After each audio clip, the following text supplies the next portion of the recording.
반신마비, 반신불수, 딱 물만 바깥이 생겼어요. 필터 역할을 해요. 그러니까 선천적으로 거기 결손이 있는 사람들이 있어요. 진단하는 방법은 반신불수가 가장 많죠. 눈이 안 보여요, 그쪽 부분이. 네, 안녕하세요. 의사들의 점심시간입니다. 계속 혼자 하게 되네요. 목 디스크 수술하시는 우리 저의 파트너 선생님이 아직까지 목에 뭔가 브레이스를 차고 있어서 출연하기가 곤란합니다.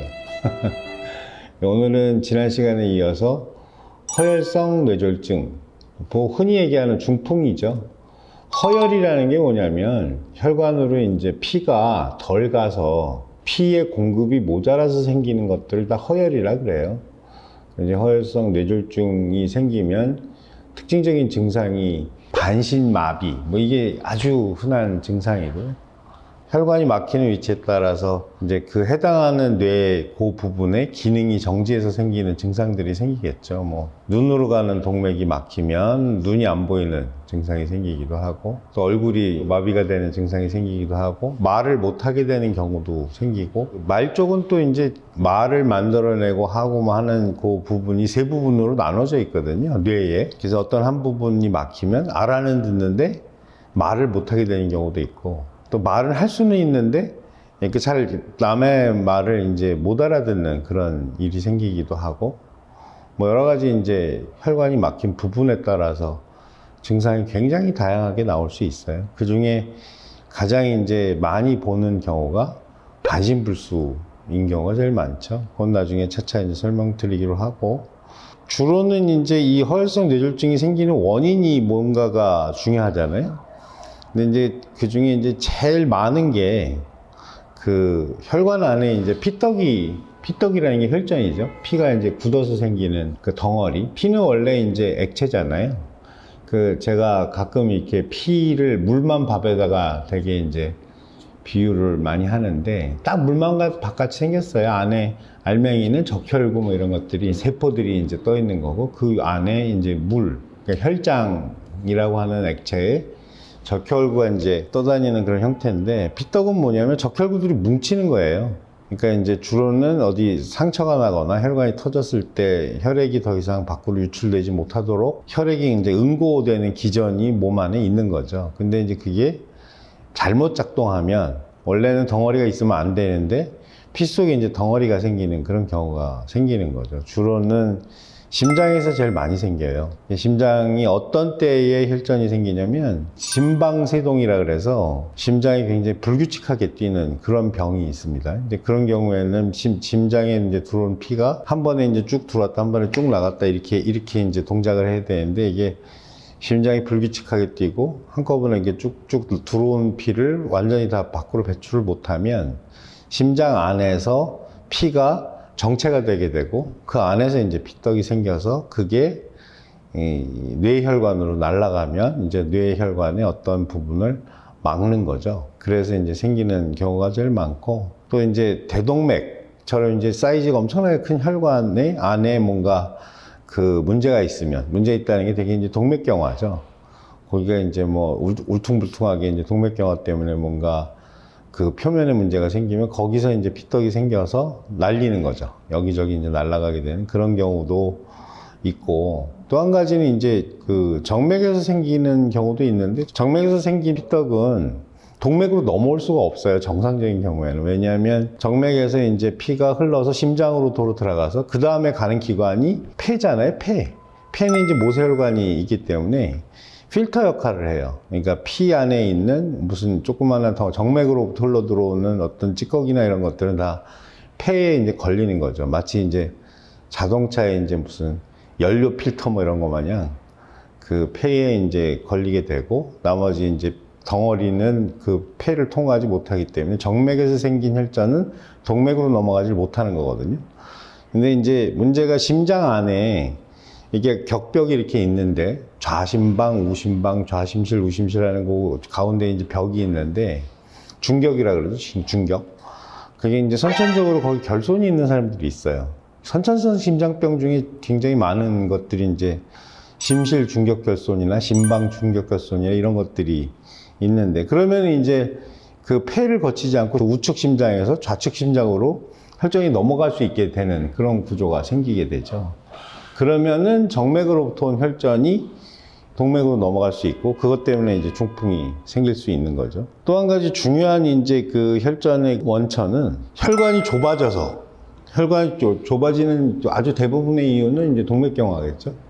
동맥경화 때문에 좁아지면 피가 거기서 이제 소용돌이를 만들게 되잖아요. 와류. 이렇게 자연스럽게 싹 지나가는 게 아니라 거기서 뭐 속도가 빨라지기도 하고 소용돌이가 생기기도 하고 하면 피가 굳을 수 있어요. 그게 이제 혈전이 거기서 생기는 거죠. 생겨서 그 혈관이 이제 가뜩이나 좁은 데다 혈전이 생기니까 이제 막히게 되는 경우. 요게 이제 두 번째의 원인이고. 세 번째는 심장이 섰다. 예를 들어서 한 5초가 아니라 한 5분, 10분 이렇게 쓰면 몸 안에 있는 혈압이 떨어지잖아요. 물론 이제 CPR이라고 해서 이제 심폐소생술을 하지만 심폐소생술에서 공급되는 피의 양이 심각하게 모자라잖아요. 심장이 서 있는 기간이 길면 심폐소생술의 시간이 길어서 그 다음에 소생을 하게 되더라도 뇌에 들어가는 혈액의 양이 모자라서 뇌졸중이 생길 수 있는 그런 세 가지가 아주 대표적인 원인이고요. 실제로 보면 이런 식으로 이제 허옇게 MRI에서 이렇게 허옇게 이렇게 보이는 게 아주 작은 규모의 뇌졸중인 거고요. 진단하는 방법은 이제 두 종류죠. 그 CT가 있고 MRI가 있고 그렇죠. 이제 MRI는 찍는데 시간이 오래 걸리기 때문에 처음에 이제 반신불수 오고 뭐 이런저런 증상이 있으면은 일단 출혈인지 허혈인지를 구별하기 위해서 CT를 찍고요. 근데 CT에서도 이제 보이긴 하는데 이거 보이세요? 여기? 웬만큼 트레이닝이 되지 않으면 여기에 뭐가 있다는 걸 알 수가 없죠. 잘 안 보이죠? 시간이 지나면 이렇게 보여요. 보이시죠? 이제 꺼멓게. 이거는 이제 그 하루가 지나서 이제 뇌가 이제 다 상한 거죠. 여기는 죽은 거예요. 뇌 경색이라고 하는 이런 식으로 보이는데 이제 그 CT로 뭔가 아주 초기에 허혈성 뇌졸중을 진단하기가 이렇게 만만치는 않아요. 이제 증상이 뚜렷하게 있기 때문에 허혈성 뇌졸중이라는 게 그걸 알기는 하는데 뭐가 막혔을 거야 이렇게 생각을 하는데 막상 CT를 찍어봤더니 안 보이더라. 그럴 수 있어요. 안 보인다고 없는 게 아니죠. 그리고 이제 혈전을 이제 뭐 녹이려고 이제 5시간 이내 저기 병원에 가고 뭔가 여러 가지 이제 그 기준에 맞으면 정맥으로 혈전 용해제를 투여할 수가 있어요. 그러면 이제 뭐 지금 통계로는 한 70에서 80% 사이 그 정도가 이제 재개통이 된다고는 하는데 너무 늦으면 아니면 다른 기준들에서 뭔가 문제가 있는 경우가 그런 게 좀 있으면 이렇게 되는 경우가 있어요. 혈전 용해제 치료를 해서 혈전은 녹았는데 뇌에 이렇게 허옇게 된 게 다 출혈이 된 거거든요. 혈전 용해제를 줬더니 그 혈전이 녹아서 없어지긴 했는데 그 뒤에 있었던 뇌 조직이 너무나 많이 상해서 피가 새는 거예요. 여기도 이제 피가 이만큼 났죠. 이런 게 이제 그 혈전용해 치료의 이제 아주 가장 무서운 합병증이 될 거고요. MRI를 찍으면 조금 더 선명하게 이게 훈련되지 않은 눈으로 봐도 알 수가 있어요. 요거는 이제 디퓨전이라고 해서 확산 강조 영상 그래서 이제 가장 빠르게 허혈성 질환, 그러니까 뇌 부위의 어느 부분에 피가 모자라는지를 아주 확연하게 보여주죠. 하얗게 아니면 새카맣게. 그게 이제 시간이 지나면 뭐 이런저런 과정을 거쳐서 이런 식의 이제 병변의 모양을 보이게 돼서 뇌졸중 중에 허혈성 뇌졸중을 진단하는 가장 좋은 방법은 MRI예요. 실제로는. 근데 이제 어느 동네나 어디나 MRI가 다 사용할 수 있는 건 아니잖아요. MRI 시간도 오래 걸리지만 CT밖에 없는 경우도 많이 있을 수 있기 때문에 CT로 진단하는 것도 되게 중요합니다. 뭐 알기가 좀 어려워서 그렇긴 한데 어쨌든 표준적인 진단 방법은 MRI인 거죠. MRI는 이렇게 하얗게 혹은 찍는 방법에 따라서 까맣게 이렇게 보일 수 있고요. 이제 MR 혈관 조영술을 해보면은 여기가 이제 여기는 이렇게 가고 있잖아요. 혈관이 요거. 근데 여기는 없죠.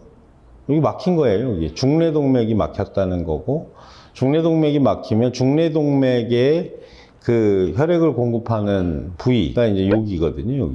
여기 하얗게 이제 죽었잖아요. 요거.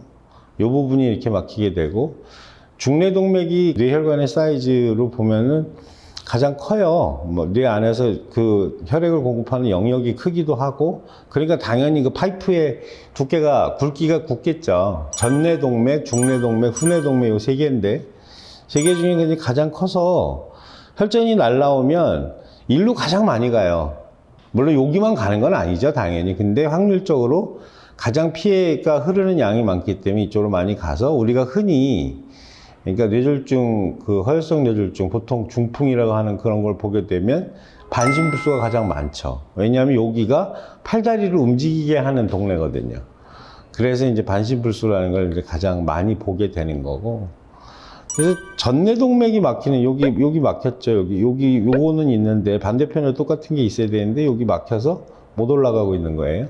MRI 혈관조영수를 이제 찍으면 보이는 건데, 여기가 이제 전뇌동맥이 혈액을 공급하는 부분이고, 여기가 이제 뇌경색이 생기는 거죠. 이런 경우에는 중뇌동맥이 막혔을 때보다는 훨씬 더 증상이 경미해요. 그렇다고 정말 경증이다 이런 뜻이 아니라 중뇌동맥이 막힌 것보다는 이게 훨씬 더 그래도 개중 낫다. 예후도 이게 또 나아요. 이게 이제 워낙에 이제 그 피를 공급하는 영역이 그렇게 크지 않아서 여기가 막힌 거는 요대로 고정이 된다고 해도 중뇌동맥보다는 훨씬 나은 거고, 되게 다리가 약해지는 경우가 많아요. 여기가 이제 다리를 움직이게 하는 부분이거든요. 그래서 이제 그런 그 증상의 차이도 좀 있고, 이건 후뇌동맥이 막혔을 때 여기 있죠, 여기는 뭐 하는 동네냐면 가장 대표적인 게 눈이에요, 눈. 여기에 이제 시각 피질이 있는 데거든요. 그래서 눈이 안 보여요. 그쪽 부분에, 그쪽에. 이쪽이 막히는 경우는 그렇게 많지는 않아요. 그러니까 이제 사이즈가 제일 작으니까 피가 가는 양이 얼마 안 돼서 혈전이 핏줄을 타고 이제 날아다니다가 어디로 이제 뇌로 이제 올라가게 되면 중뇌동맥, 그 다음에 전뇌동맥, 후뇌동맥 순서대로 빈도가 생기는 거죠. 그 사이즈가 그렇게 생겼으니까.